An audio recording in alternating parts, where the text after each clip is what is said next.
Now you know where I stole my idea for our cold opens from. Okay.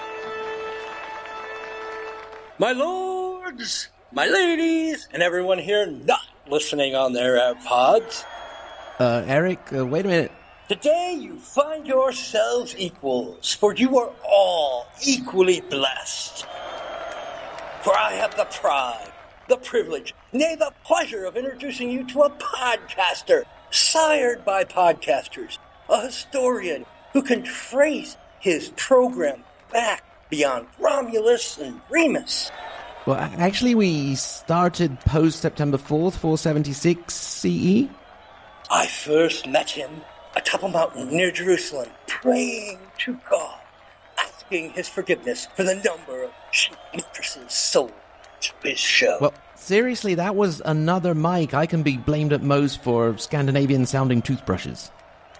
In Greece, he spent a year in silence, just to better understand the sound of a whistle, and has not stopped talking ever since.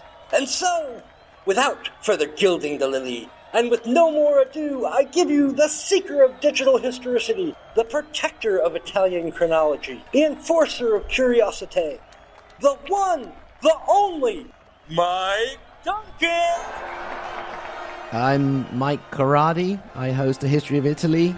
Mike Duncan was, the history of Rome. Totally different guy. You had me on to discuss Luchino Visconti's The Leopard, right?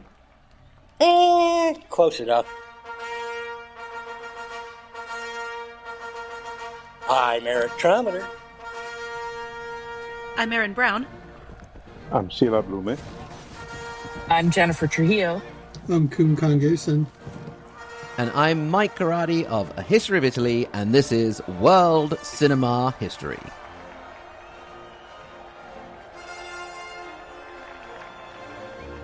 What a powerhouse episode we had today. Mike Corradi from A History of Italy is here because we're film people, not historians. Mike's job is to sort the wheat from the chaff. Panel, just a reminder, route all historical or context-heavy questions through Mike so we can get the definitive take on the history behind the screen, behind 1963's The Leopard.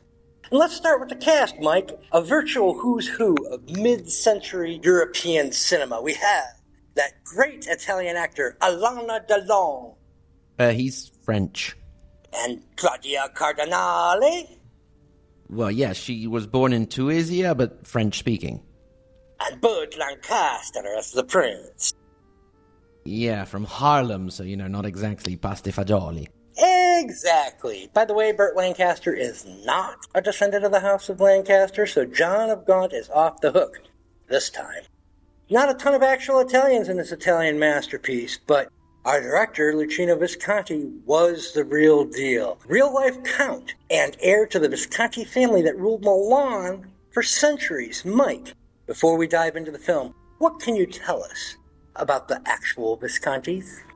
Okay, well, thank you, Eric. So this is a cinema podcast, so let's start with a lake outside of Milan, a lake or, I don't know, an algae-infested reflecting pool or something like that. But the problem was that this lake was infested by a man-eating dragon. And the inhabitants of nearby Milan were terrified and couldn't get out. Food was starting to be scarce. And so one day, a young boy ventured out to try and save his family, hoping to get by the monster. But just as he thought he had made it and he was in the clear, the monster came out and started to eat him alive. Lucky for the young boy, just at that moment, a brave knight came along and managed to save him, engaging in a battle with the monster day and night for 2 days, and was finally seen walking back to Milan with the monster's head. And from that day on, that knight would have on his shield and on his family crest the crest of a sea serpent eating a figure which could have been a young boy or a person, and that was said to have been one of the ancestors of the Visconti family, in particular Umberto Visconti. Obviously, that story is totally true. There is a more credible version that says that the Visconti got their crest after, let's say, stealing it, having won a duel with a Saracen knight in the Orient, and then taking one of the things you could do when you won a duel, a hand-to-hand duel in the Crusades or in any battle, was you had then the possibility to take the arms and weapons of your opponent. So yeah, the Visconti basically were a very, very important family in Milan. They come along at a time of transition, and again, you know, our Gattopardo, our Leopard, is a period of transition, a historical transition. And the Visconti pop up in a period in which Italy was transitioning from the communal period, in which sort of we had all these little independent city-states, into what was then known as the signoria, or let's say the lordships, or a single-family rule. And the Visconti were sort of fighting it out with another prominent family of Milan, which were the Della Torre, of the tower, literally. And at the time when the Visconti come to prominence, the Della Torre sort of dominated Milan. And so the eternal equilibrium seeker or chaos creator, depending on your point of view of Italian politics, was the Pope. And so it was the Pope, Urban IV, who intervened, and to counter the power of the Della Torre, made a Visconti, in this particular case, a guy by the name of Giovanni Visconti, the Archbishop of Milan, thus countering the sort of secular power of the Della Torre. So we're talking 1265, so end of the 1200s. And then it was kind of back and forth. Then, let's say, the power of the Visconti, or the family leader, if you will, was a guy called Matteo. But interestingly for us and for our film, the guy who can be considered the actual first real Visconti ruler of Milan, so the moment in which Milan definitively ceased to be an independent commune, was a certain guy called Luchino Visconti, who is obviously not the director of the film in question because it'd been really, really old, but it was a great ancestor of the director Luchino Visconti. So the Visconti managed to take hold of Milan. They expand and they expand. Indeed, when we say that the county or the duchy of Milan, we mean not only Milan, but a whole series of other cities around Milan, Lodi, Novara, Faenza, Parma, and so on and so forth. And they managed to hold on, and at a certain point, along comes a chap called Gian Galeazzo Visconti. And he feels that this whole count business is just not enough for him. He wants to be something more, so he wants to be a duke. Now, the way you became a duke in the Middle Ages was you had to go one level above. So if you wanted to be a duke, you'd have to look for a king or a pope or an emperor. Now, it wasn't happening with the popes because the popes had a very, very fraught relationship with the Visconti. The popes had actually launched a couple of crusades against the Visconti to try and fight and counter their... Well, if a pope launch a crusade against you, are you even doing your job in the Middle Ages? Exactly. I mean, who are you if you haven't had a crusade launched against, or an anathema or something like that? And so Gian Galeazzo manages to become the first Duke of Milan, and then in reality there's not a lot more for the Visconti story, because if you consider that the Visconti really take power at the sort of beginning of the 1300s, they only last until about 1447, when the last male Visconti, Duke Filippo Maria Visconti, dies without leaving a male heir, and also without actually indicating. He seemed to not perceive that he was actually mortal, so he also refused in his later life to name an heir. So the only surviving direct heir was his daughter, Bianca. And Bianca, would you believe it, was that by that time, although she had been promised to various different people, at that time she was very much in the hands, and she was with her husband, Francesco Sforza. So in 1447, the Visconti, the remaining Visconti, marries a Sforza, and from that moment on, the dominant family of Milan become the Sforza. Then it will be the Sforza who, for example, bring in Leonardo to do the Last Supper, and also be the Sforza who will lose the duchy in reality, first to the French and then to the Spanish, and so on. So the Visconti have a very important role in the foundation of Milan as it was as a duchy, but their sort of time was shorter lived than one would imagine. If you go to Milan and go to the Visconti Museum, more than half of it is actually dedicated to Luchino, their gay communist descendant who was actually considered the outcast of the family when he made this film. Absolutely. Yeah. Because besides being a filmmaker, His work in the theater and opera was actually even more renowned in Italy during his lifetime. He's a very important figure. And he was part, well, you guys are a cinema podcast, so you know all about it, but he was one of the important members of the Neorealismo Italiano, the Italian neorealism. So, Dino Risi, Luchino Visconti, Federico Fellini, and all that crew. And it could be said that Ossessione was the first neorealist film, because it was the first time that they got outside of Cinecittà Studios and started shooting on the streets, even though it was actually just a version of The Postman Always Rings Twice. Yes. Interestingly, in full fascist period, and then they did not enjoy it. The regime did not enjoy that film. Another interesting thing to think about in terms of Visconti is, with his neorealist roots, the film we're going to talk about today, which is as un-neorealistic as you could possibly get. Instead of having amateur actors and people of the streets playing all of the main roles, he's literally got an international cast speaking 3 different languages and then dubbed into Italian after the fact, including Burt Lancaster as the prince. And yet, it all works somehow. Yeah, it all comes together.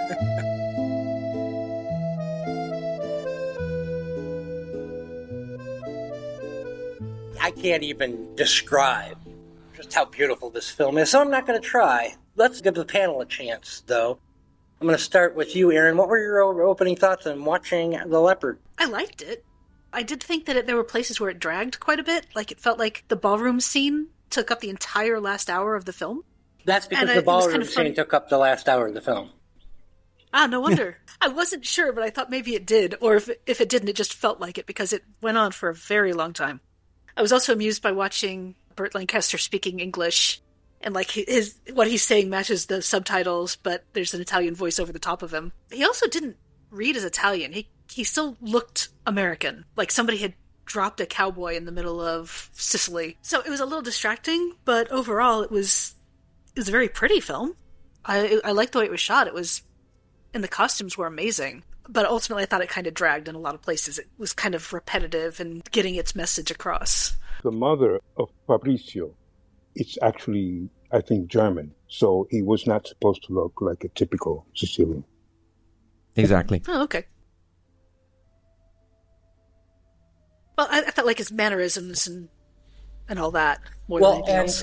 Visconti's first 2 choices for this were Laurence Olivier and Marlon Brando. Now, I was saying the model, the actual real leopard, who was Giuseppe Tomasi di Lampedusa, the author's great-grandfather, also had a German mother. So it was, spot on, actually. Well, and it really allows for Visconti to isolate the prince from everyone else because he looks completely different from everyone else. It wasn't really his looks that were the issue. It was his mannerisms. The way that he moved, the gestures he made, he didn't come across as being Italian at all compared to the other Italian cast members. I agree to disagree on that one. I thought that whatever Visconti and he did together, he perfectly, the little hand gestures, the little eye nods, the way that I thought they did a great job of that, but agree to disagree on that. Okay. Just to add, I don't know much about the film, but apparently the studios felt that the big budget meant that they had to cast big actors in it, and they picked Lancaster, and Visconti was not happy about this. But they ended up working very well together and became lifelong friends. And they worked together again in English for Conversation Piece in the 70s, which, not my favorite Visconti film. I think that was part of his decline period, but Lancaster is actually very good in Conversation Piece. Cielo Blume, your thoughts on The Leopard? Well, I like the film very much because we are actually dealing with interpretations. That's not the word you use, but adaptation. I have gotten into the habit, which is a nice one, but a very strenuous one, of reading books to accompany the films. So I read this book in German, of course, and I was so enamored with this novel.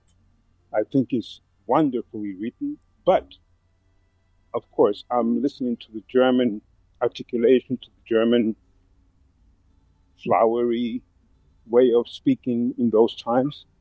So I don't know if the Italian would be as great or even greater. I also like this transition, very, very eloquently displayed in the book, much less in the film, where you see how little by little, because of Tancredi, you see more and more how the blue bloods, namely the royal people, become more accepting. Specifically, the Fabrizio character is trying to accept the bad smell, not only of Sedara, but also of the priest. At the same time, you read how Sedara has been learning to understand what does it mean to be a proper gentleman in the behavior of Tancredi, in the behavior of Fabrizio. And I find that very, very wonderfully done, how each learned from each other from the top and from the bottom. In terms of this transition, the role of Tancredi is, in my view, very much like a messiah. I think you probably, especially Mike, will understand what I mean. There is an incredible mixture, and that is also explained in the book, about the lack of respect that Tancredi has in his blood, and at the same time his education. So he is able to blend not only the person into this function that he has, but also to unify the regular people with the royals. Jennifer, thoughts on The Leopard? I started reading the novel. I didn't get too far, but I'm excited to hear and interested to hear y'all's thoughts and input on that. My favorite part of the film is sort of that whole concept around the quote that's famous from it. You know, there's two different versions of it I found, but, you know, everything was changed, that everything can remain the same. Or if we want things to stay as they are, things will have to change. I liked that they pulled that through in the film. I can see the cinematic value of the film. I could see how it would influence a human, particularly a male human, watching it. Yeah, I'm not the target audience of this film, and I guess with my age, it just keeps happening. So I can see the beauty of it. I thought it was interesting. I'm glad we got the version to watch. You know, you were careful to give us the one you wanted us to watch, which had its merits. I have questions actually on some of the technicality of how things were made, which I'm sure you know the answers of. I didn't go research it because I figured we'd talk about it today. Like, are some of it painted matte sets behind is a question I have. Nope. Those are all real. So even that scene, like with the field with the water in the background, is real. I'm, as usual, open and interested in the conversation. I can understand why some people would watch this over and over for different reasons. I don't know that I'm that human that's going to watch it over and over, though I can often be swayed. So here I am, ready to discuss and learn. Thanks. Jason, your opening thoughts on The Leopard? I would actually like to hear more about the novel. It seems to be talked of in very exalted terms. Apparently, Burt Lancaster had a huge amount of reverence for it and didn't know if he could live up to the role. So I would like to know more about the novel. In terms of the film, I kind of approached it as, since we discussed The Godfather so recently, and Eric said that The Godfather doesn't live up to films like The Leopard, which it so clearly imitates, I kind of looked at it from that point of view. I do think it's extremely beautiful. Every single shot is like a painting. The shots work very well together, so the filmmaking is exquisite. The use of color is really nice too.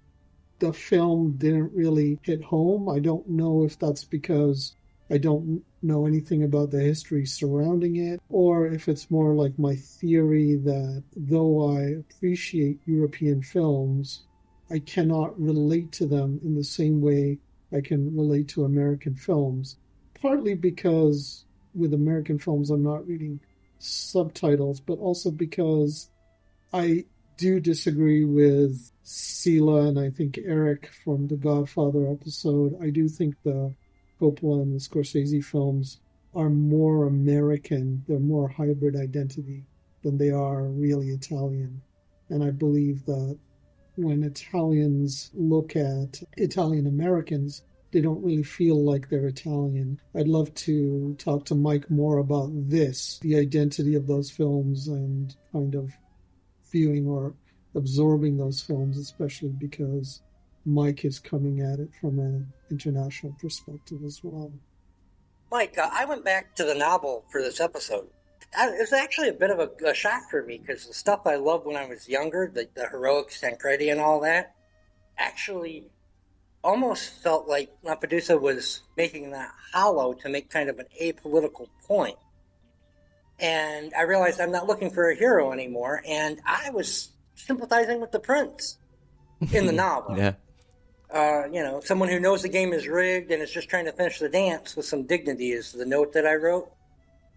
I don't think the novel has aged badly, and as Scylla and I think you will point out, Lampedusa is wonderful with words. He's just an absolute artist, and you could tell that this was written by someone with a deep literary history. I think maybe I've aged badly, because at 56, I've become much more sympathetic with the cynicism that Lampedusa was, I'm not going to say villainizing, but maybe lampooning in this book. Well, it's interesting also that we've already mentioned the dance as well, and you mentioned the fact of a dance in this book. This book is a dance from start to finish. It's just that the actual dance is towards the end, the film rather.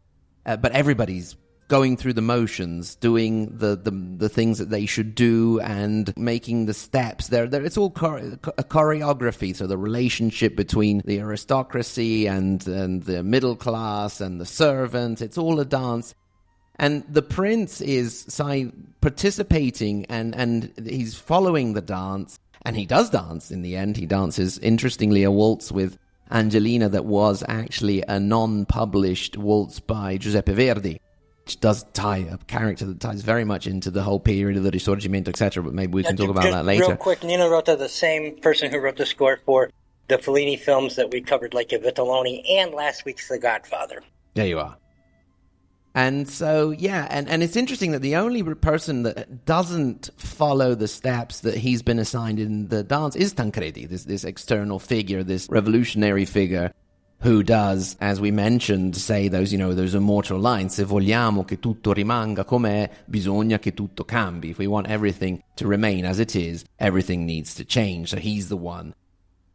But in the end, he also gets in line, because the book then describes how everybody ends up kind of, and sort of he ends up going his successful career, being unfaithful to his wife, she unfaithful to him, and so they also in the end get in line and go through the moves of the dance. So yeah, I mean, at the end of the day, the character of the prince is, you kind of tend to, it's hard to identify, because obviously we're not in 19th century Sicilian aristocrats, but you kind of see what's going on, and obviously in the book you get much more of a glance into his internal psyche, and you do tend to sympathize and have this sort of level of cynicism, which is a bit sad, obviously, because I still tend to hope that, you can make a difference, you can get out and, let's say, vote and protest and do something, but at the same time there is this sneaking cynicism that does come in, sometimes with age, sometimes with disappointment, that makes you believe that, at the end of the day, everything is going to remain the same. And that's pretty much Lampedusa's moral, if there is one, is you can't make a difference. Yeah. That you can label it as a social revolution, but you're just shifting power from one set of exploitation to another. Yeah. And it's said in the film, both in the film and the book as well, like the figure of Garibaldi, Giuseppe Garibaldi, the general who sort of united Italy, actually unintentionally with regard to the Piedmontese government, because they weren't actually looking to bring the South in at that time, at least. And so he, this great revolutionary figure, unites Italy, and then at the end he's sort of perceived as this naive child almost, the general who manages to count, because at a certain point Garibaldi marched on Rome as well, and so at that point it would have upset a whole bunch of interlocking alliances, and so he was actually stopped by the Italian army and fired upon and was wounded. So he's seen as naive. So even the hero, this agent of revolutionary change, at the end is perceived as sort of this naive person. And actually, in the end, Garibaldi will resign from Parliament because of the way the South was dealt with and treated after the unification. And that's one thing that always strikes me about both the novel and the film, but especially the film, is how elegant and almost inevitable the unification looks from this aristocratic point of view. But from the Southern perspective, it's really just an invasion from the North disguised as a social revolution. Can you talk about that and then the Brigantaggio.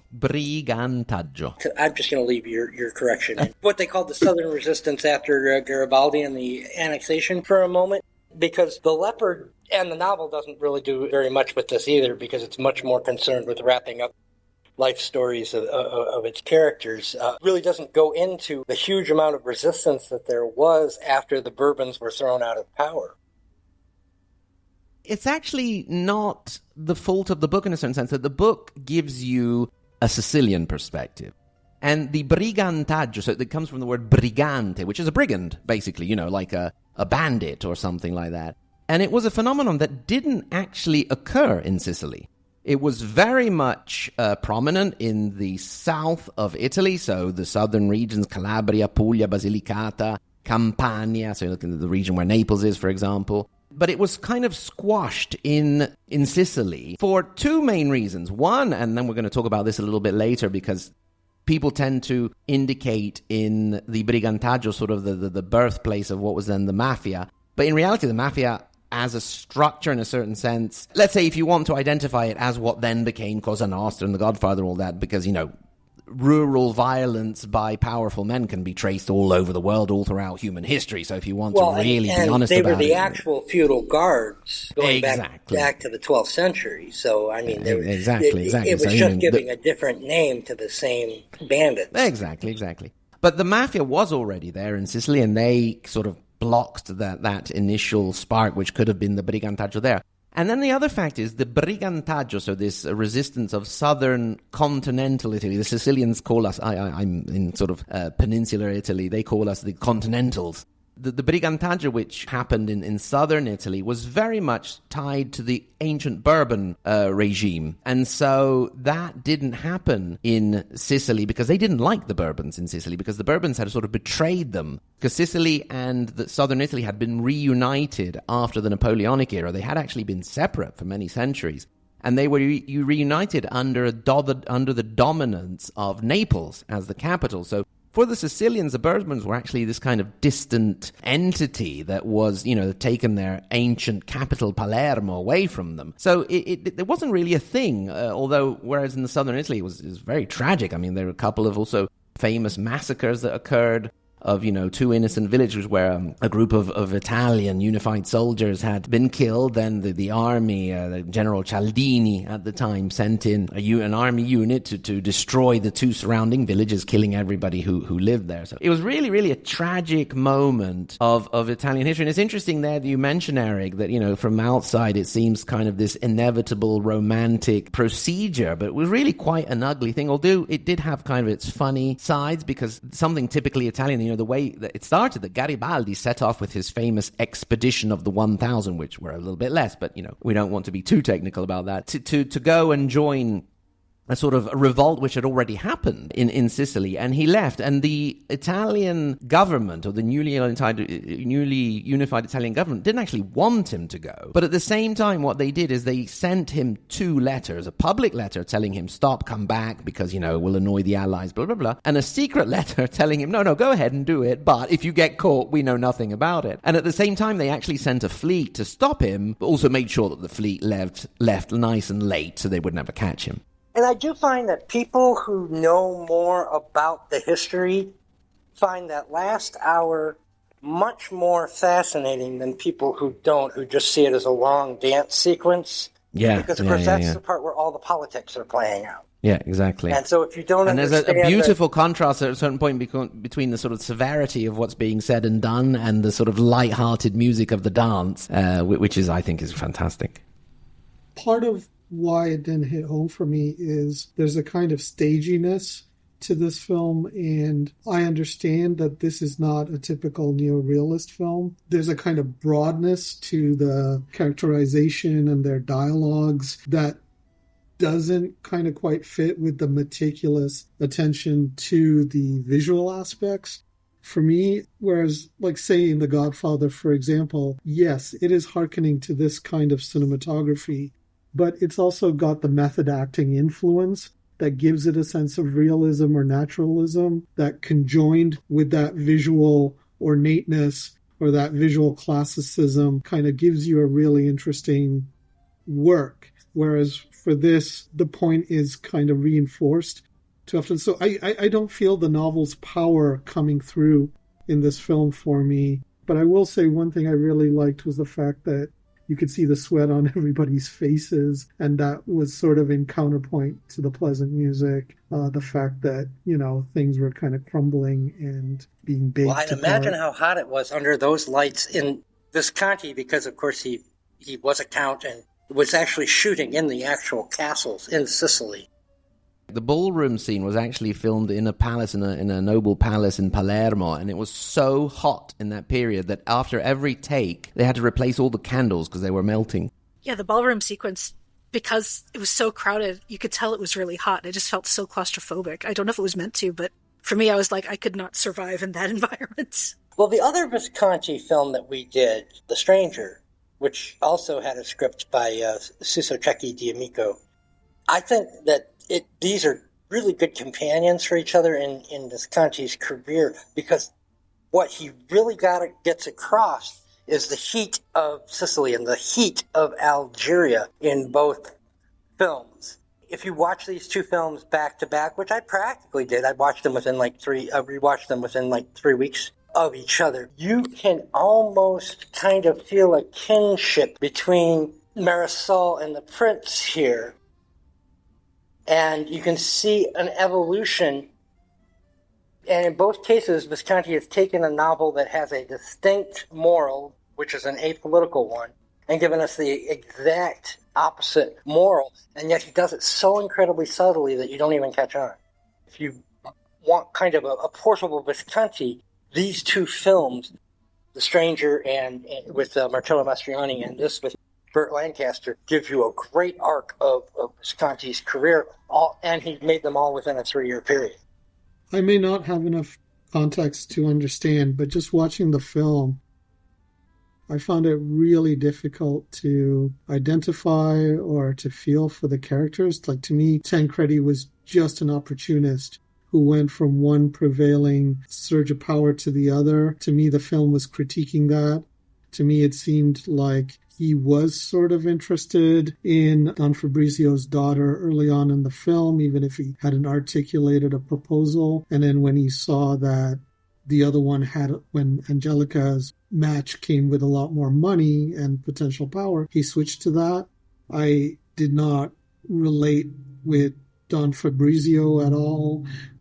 There's a lot that can be said about the portrayal of Don Corleone, or even the writing of... I could find much more to be interested in terms of Don Corleone and the way he's portrayed in terms of acting. For a film that sympathizes so much with Don Fabrizio's noble decline or resignedness, or his weakness and fondness for Tancredi, his overlooking of Tancredi's faults, even while he criticizes other people, I just didn't care. I felt like Angelica was basically just a pretty face. Claudia Cardinale wasn't, like, even Kay in The Godfather was given more characterization than Angelica was. So I don't know if there's just stuff I'm missing. On the other hand, it was just so beautiful that I didn't mind watching it. All of this. I agree with all of this.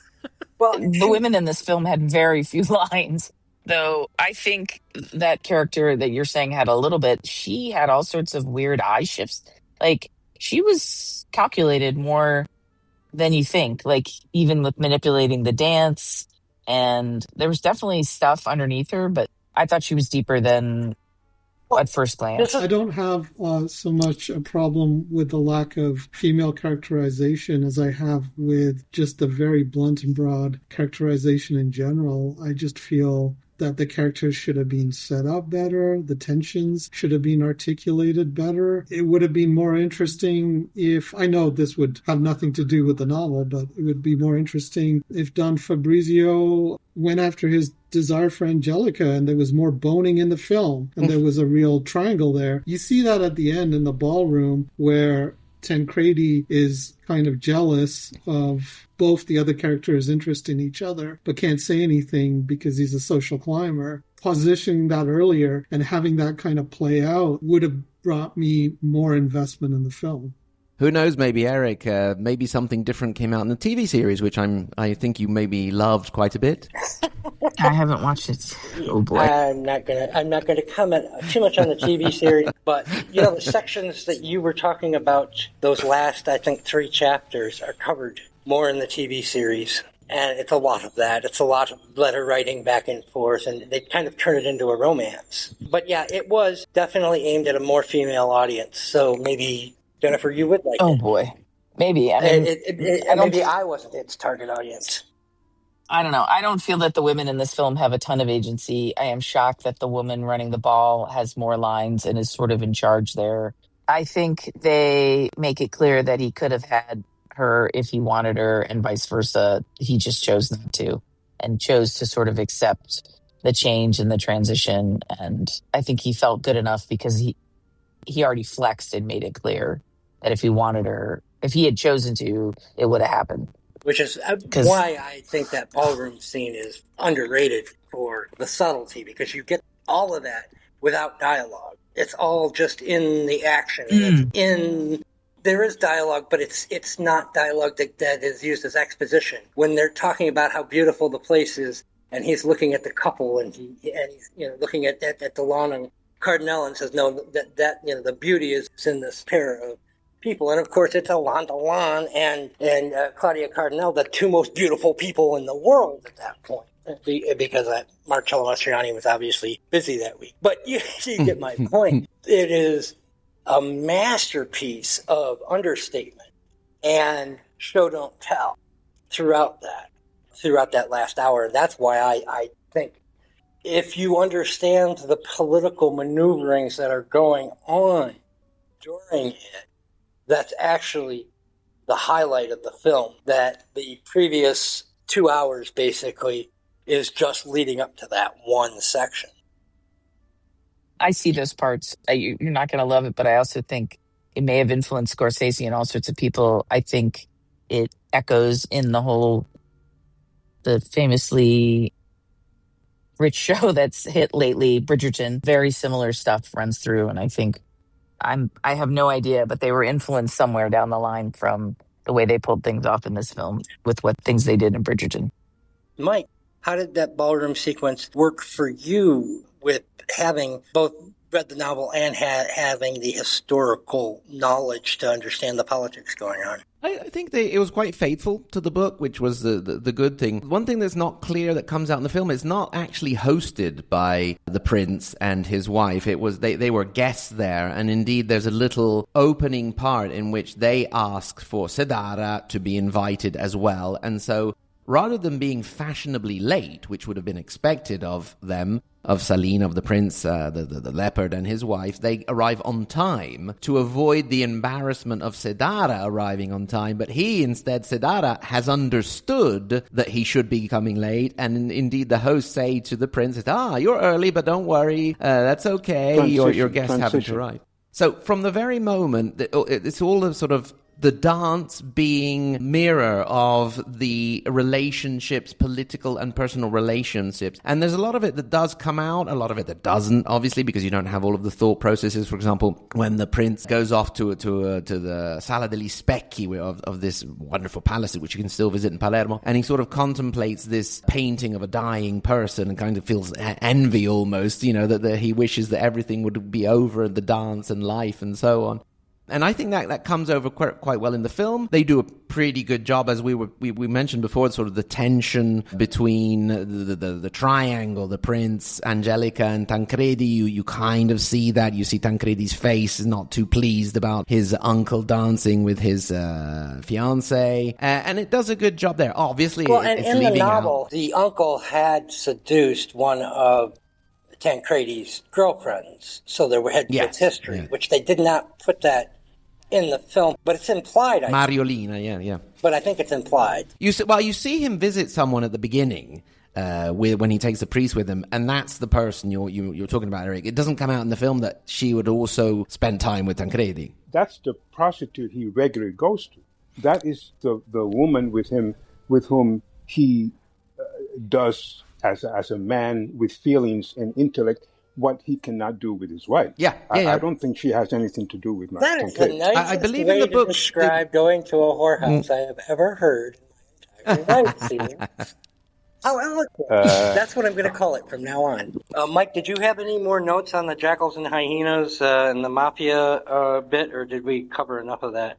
Well, I think what we did mention is that it's not really true that the mafia was born around that time. We were saying sort of it came a little bit earlier in Sicily. So the jackals and hyenas were there, and they did take advantage of the situation. They did, like the prince, understand which way the wind was blowing, sided with the unification, and that was it, basically, yeah. One thing I could add, I suppose, is as an Italian, I think we have kind of different approaches to mafia crime films in general, because it's kind of a little bit closer to home. One of the facts that we have such high taxation in our country, for example, is because of organized crime. So, every year when I do my tax returns, I do think, if I could be putting a little bit more in pocket if there weren't people sucking it up all over the place. There's also a big difference in terms of how organized crime has been portrayed. Rossi had been showing it for years as this kind of corrupt underbelly. And ever since The Godfather, we've gotten the criminals'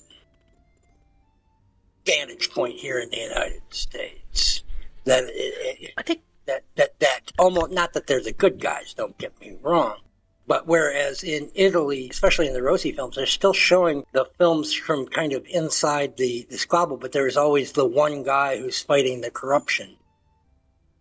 Yeah, like another Sicilian book and film, which I don't know if you've spoken about, which is Il giorno della civetta, the day of the owl, which is also a sort of a bit set a little bit later with an external person coming in, a policeman from Parma that tries to understand what's going on, tries to come out of the situation, but then sort of gets dragged down into the swamp of the mafia. I think part of why the mafia is shown differently in American films also is because of relatability.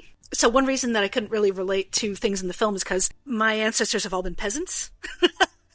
There's no nobility in my family whatsoever, and we came to this country... No, you are the nobility in your family, Aaron. Yeah, pretty much, yeah. Compared to all the coal miners, yeah.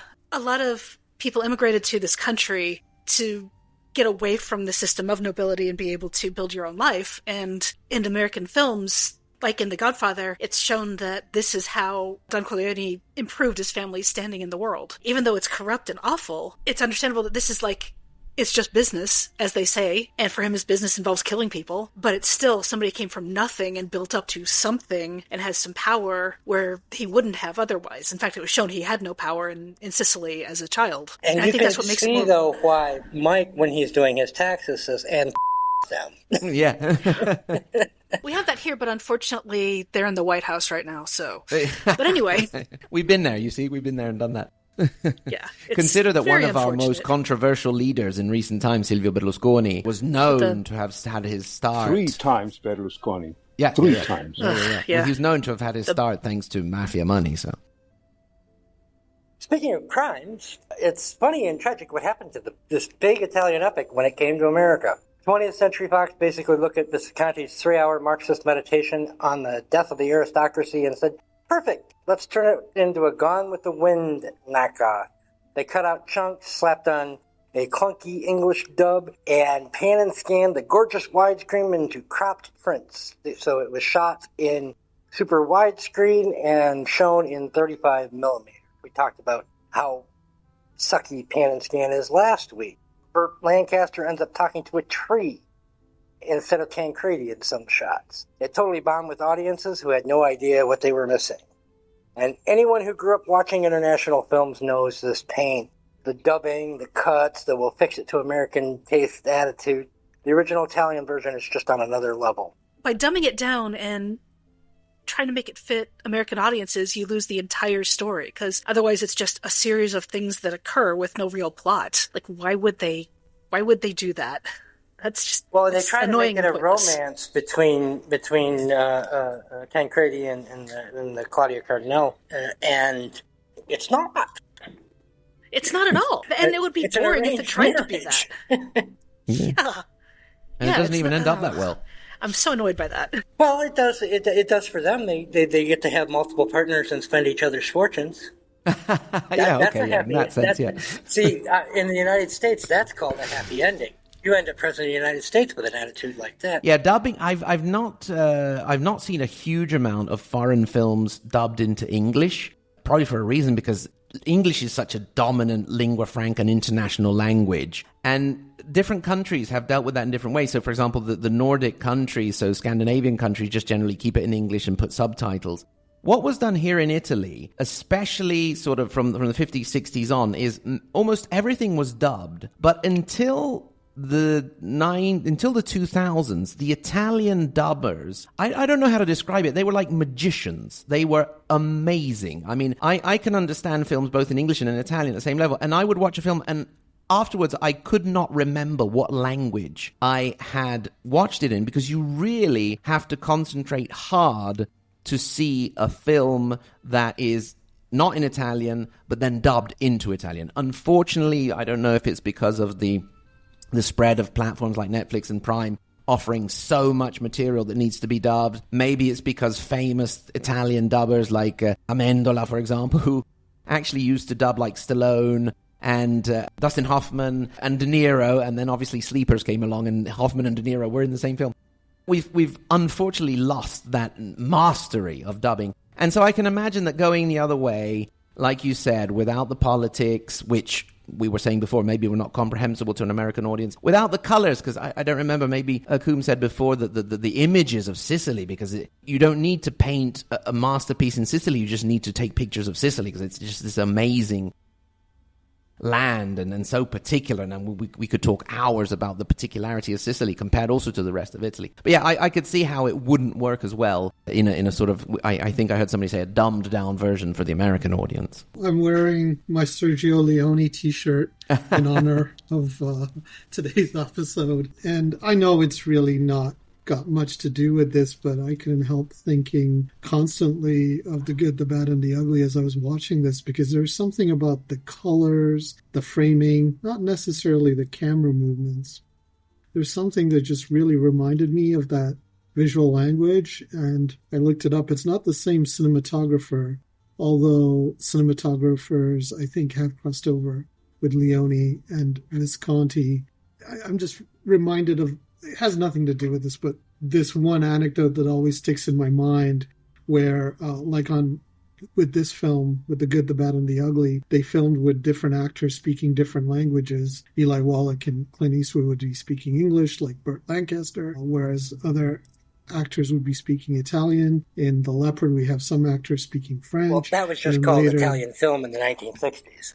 Yeah, that was the way they made Italian films, and supposedly there was this one bit in The Good, the Bad, and the Ugly when they're in the prisoner camp, and there's somebody who's lording it over the prisoners who are forced to play music. And I think in Italian, the line is più forte, and they couldn't come up with an English word or translation that would fit into the mouth movement. And then finally, the guy came up with more feeling. And even though it's not a direct translation, it just worked. Yeah. If you had told me Burt Lancaster was speaking Italian, I'd have believed it, because it was done so well. Masterfully, yeah. The mustache does a lot of work at this. Yeah. Covering his mouth. I will say that the version of this I saw in the theater was a horrible version, and yeah, it makes no sense. But it just goes to show you what power the editing process has in the shaping of the film. And Fox was afraid because there was a $5 million movie in Italian about politics 100 years ago, and it's the same reason Lancaster was put into the main role, because the financiers were like, oh my God, we're going to lose all our money. The actual people making the film, like Visconti, were Marxists who were like, yeah, and money is a meaningless concept that you created to oppress the masses, etc.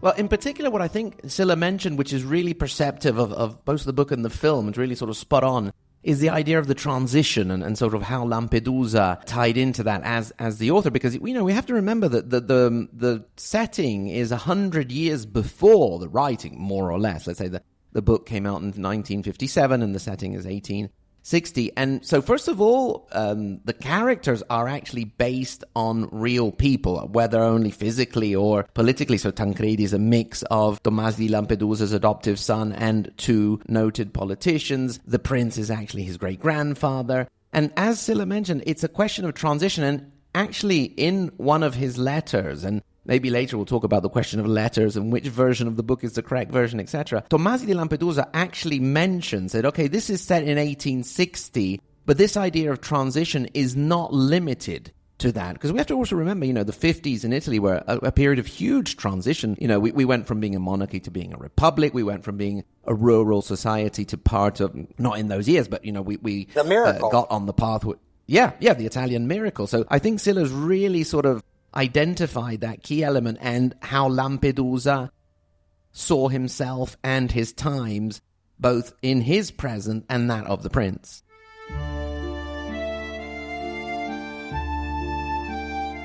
Well, let's talk about the modern politics in this, but let's be honest about the hand that is moving the pieces.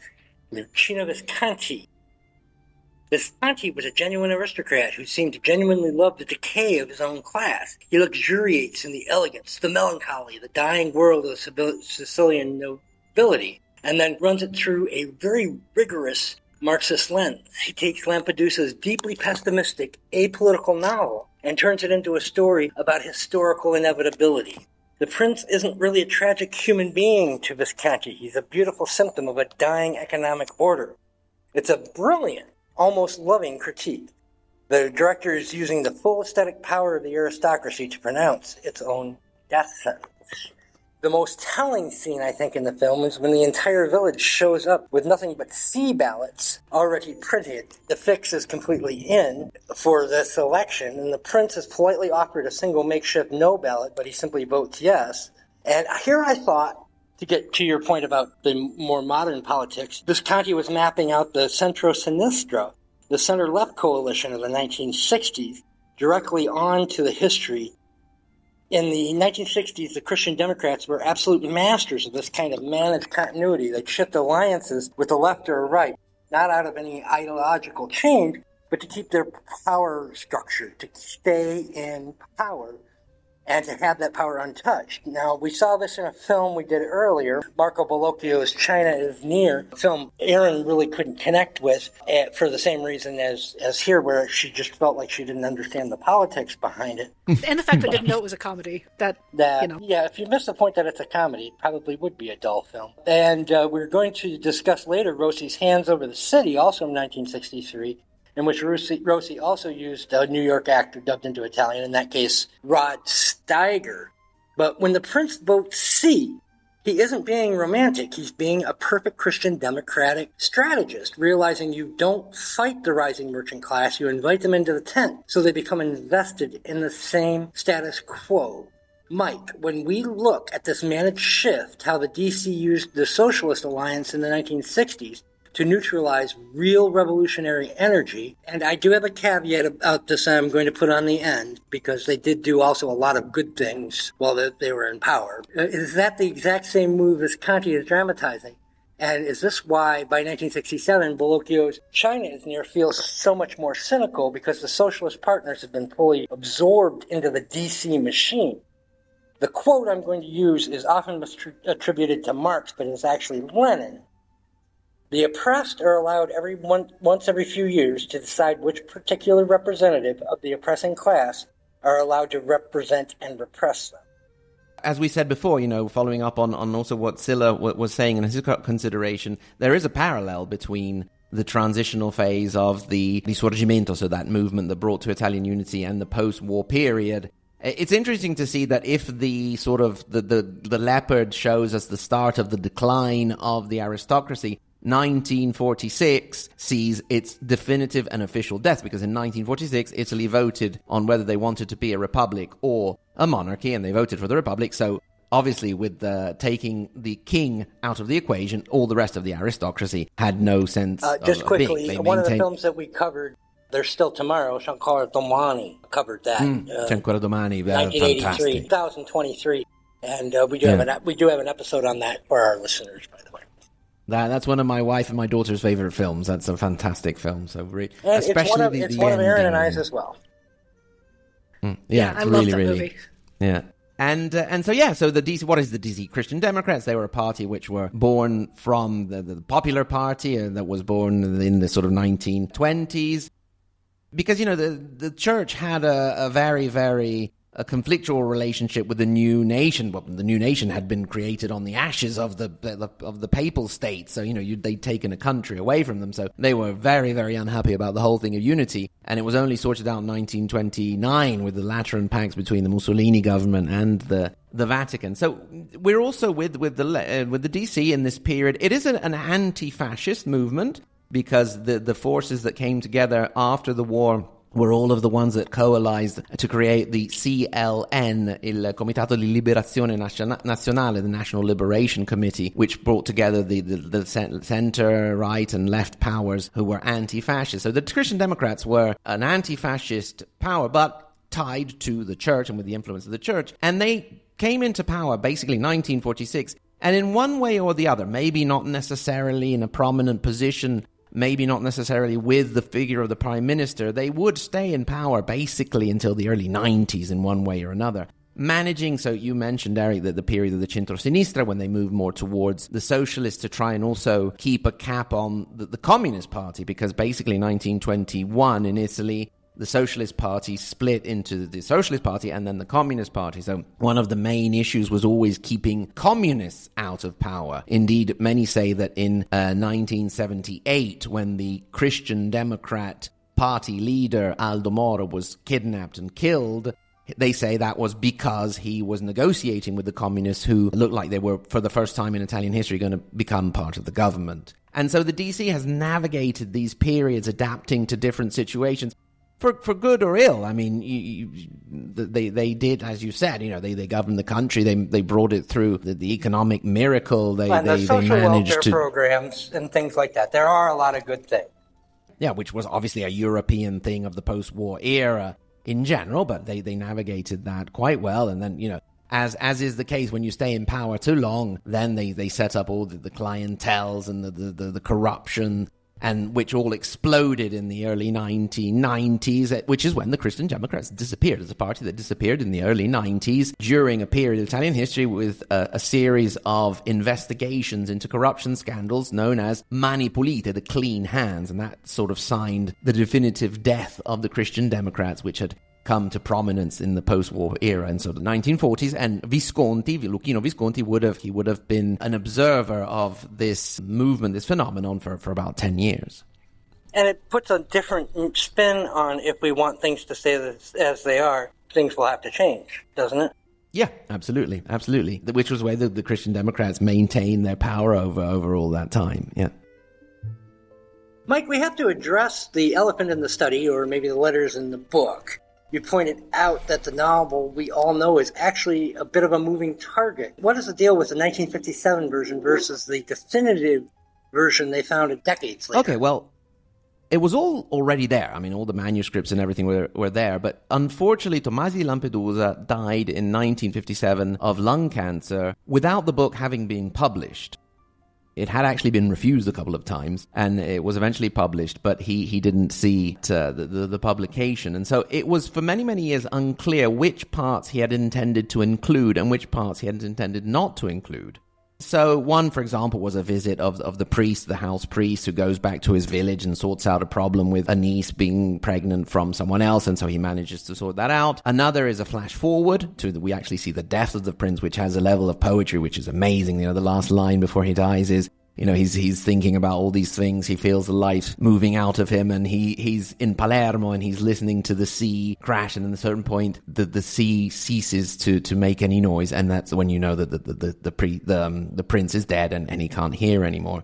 But I think something that would be a beautiful ending scene if they were to redo. Let's leave it as is. Let's hope they don't redo the film. But if they had done the film based on everything that Tomasi di Lampedusa wanted to put in, there would have been another scene featuring what Tomasi di Lampedusa said was one of the most important protagonists, and perhaps even the key to, he said, la chiave di interpretazione, so the key to understanding the novel. So I'll open it up to the panel. We'll do a little quiz.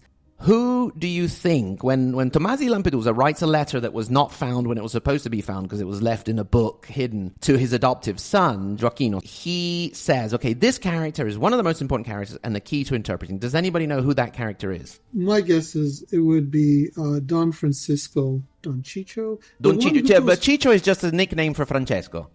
Okay. So he's the one who goes hunting with... Yeah. The prince. Tomei, the organ player who's like the hunting friend of the prince. Yeah, and I don't really understand why he's a Don if he seems to be basically of lower status. It's sort of just like it's not a noble title. It's like Mr. kind of thing. Yeah, older. It's like if you have a family friend that you call uncle. Yeah, Okay. and sort of he's reached a certain.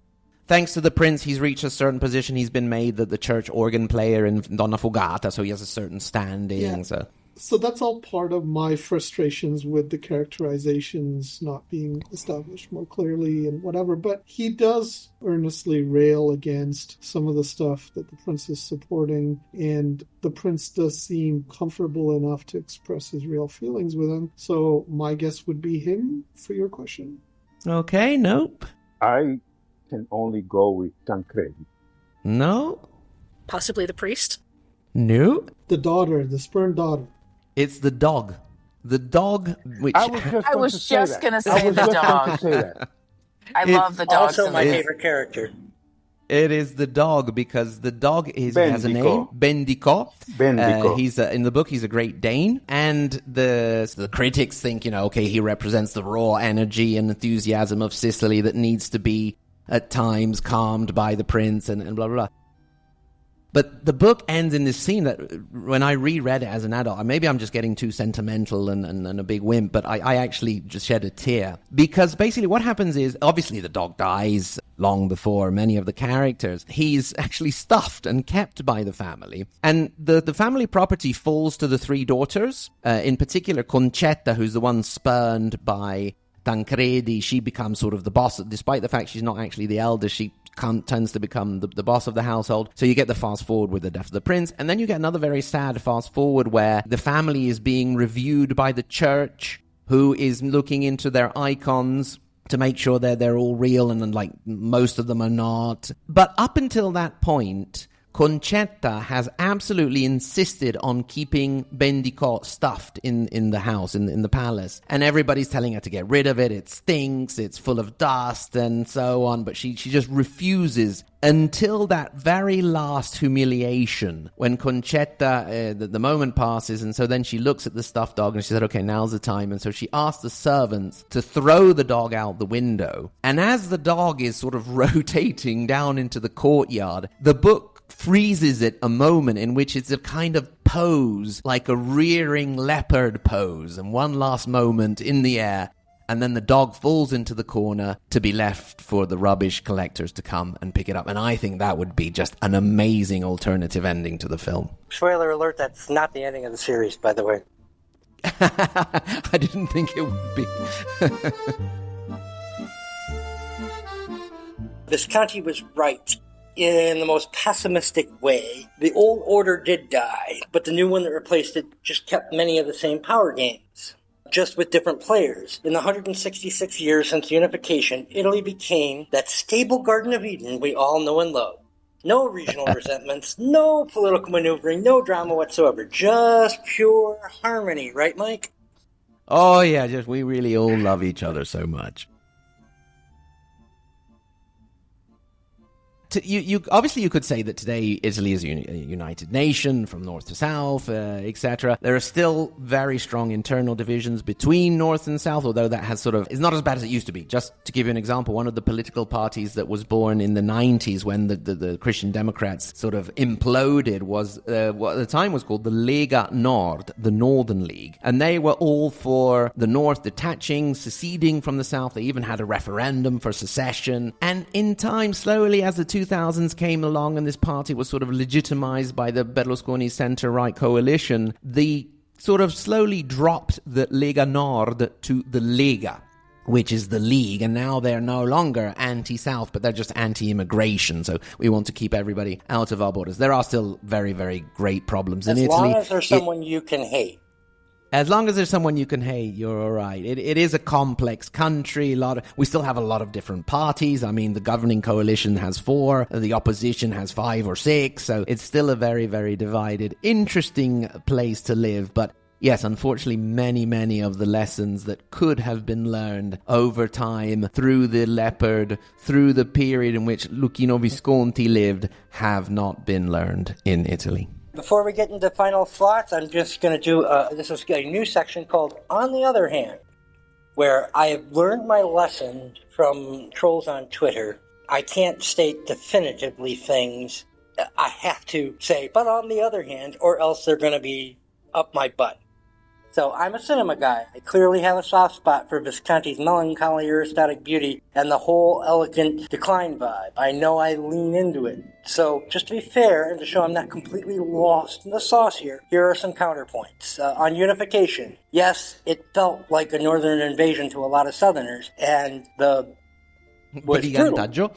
Thank you, was brutal, but the old Bourbon Kingdom was a stagnant and repressive mess for most regular people. Messy as the Unification was, it created a real country that could actually move into the modern world instead of staying as a bunch of fractured kingdoms. On the Mafia, the power vacuum after the 1860s fed it, but those patronage networks and strongmen traditions were already deeply ingrained in Sicily long before Garibaldi ever showed up. And on the film versus the novel, Visconti did cut the novel down quite a bit to make this feel more like a pure, stately architecture, and especially that ending shot of the prince walking back from the ball. And I love it. I absolutely love it. But the novel's messier little side plots, affairs, and the other things that we kind of skipped over in the little thriller bits is actually what makes the novel feel alive and real. That is where Lampedusa is showing you what life is like in Sicily in this period. And sometimes the eloquence costs you some of that. I don't think we covered the dry humor of Lampedusa's novel, which is completely missing from the film. And then on the part about the Christian Democrats, they were absolute masters of managed continuity and observing the left, no argument. But those center-left governments of the 60s also pushed through the actual social reforms and helped Italy ride the economic miracle. It wasn't pure cynicism. Some of it was actually just the messy democratic compromise that you need to do to get things done in this world. And finally, the big pessimistic idea that nothing really changes and that it's all just new bosses in the old chairs. Visconti and Lampedusa nail that feeling, but Italy still went from a collection of poor, divided, mostly illiterate states to a modern democracy with a dramatically better living standard and education. It's flawed as hell, but it's not pure tragedy either. And it also produced one of my favorite podcasts, A History of Italy. Mike, I'm going to give you... It also has more UNESCO World Heritage Sites than any other country in the world as well, and it was the cradle of the Renaissance and a lot of other stuff. So yeah, so we're very pro-Italy on this stuff. But Mike, I'm going to give you, what are your last words on the Leopard? Okay, well, I mean, as an Italian, it's one of those things that you have to read at school, or at least part of it at school, kind of shoved down your throat like Dante or Manzoni. And I really have to thank you, Eric, because allowing me to come back to it as an adult has really given me a different perspective, and I really enjoyed the experience, and I really have to thank you very, very much. Mike, where can people find you and your podcast, A History of Italy? Not The History of Italy. History, because the idea was that I won't be telling the definitive history of Italy, so I can only tell one side of it. So you can find it wherever you get your podcasts, so Spotify, Apple Podcasts, YouTube, or anywhere else. We're on social media, so History of Italy on Twitter, on Instagram, and on Facebook. And we also have a website, which is not great, but it's there and it serves its purpose, which is ahistoryofitaly.com. And thank you very much. And also, I found out if you email him, he replies. I tend to, yes. I enjoy receiving emails very, very much. Thank you for being here, Mike. It's been a pleasure. Thank you so much for having me. Yes, it's been a real pleasure. Thank you very much. Coom, where can people find you on the internet? On Facebook, Instagram, or just Google me. Jennifer Trujillo, where can people find you and the Gilbert Baker Film Festival on the internet?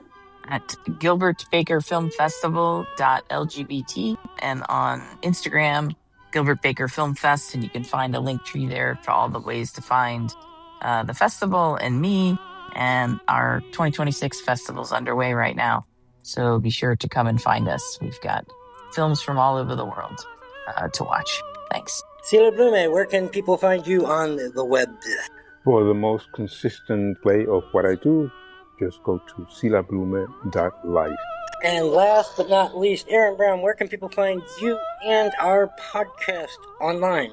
You can find me on Blue Sky at Toad Puppy and on YouTube at Pizza Horse Productions. And you can find this podcast at ko-fi.com/World Cinema History. We've got all of our past episodes on there. You can chat with us, leave comments. You can maybe give us a donation so we can improve our equipment and stay ad-free. Thanks, Aaron. And, of course, you can catch me at ETROMMATER on the artist formerly known as Twitter. And don't forget our Facebook group, World Cinema History on Facebook. Thank you very much, panel. Thank you very, very much, Mike Corradi. Thank you, and it's been an absolute pleasure. You are welcome back anytime. There's going to be an open seat with a mic. I'll be happy to fill it. And thank you for listening to World Cinema History.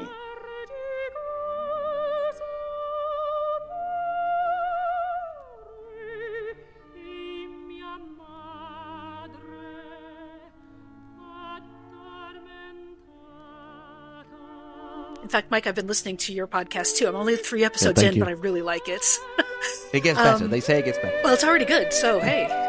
About the time he moves the skits to the back of the episode is when it becomes one of the best podcasts out there. And the two are completely unrelated, Mike. But it's just about that time. Yeah. That's when I realized that, because somebody had criticized them, and so I took them out. But then I said, well, why don't I just put them at the end, and whoever doesn't want to listen to them doesn't. I thought it was like, you realized people were listening, and you actually had to get on your A game.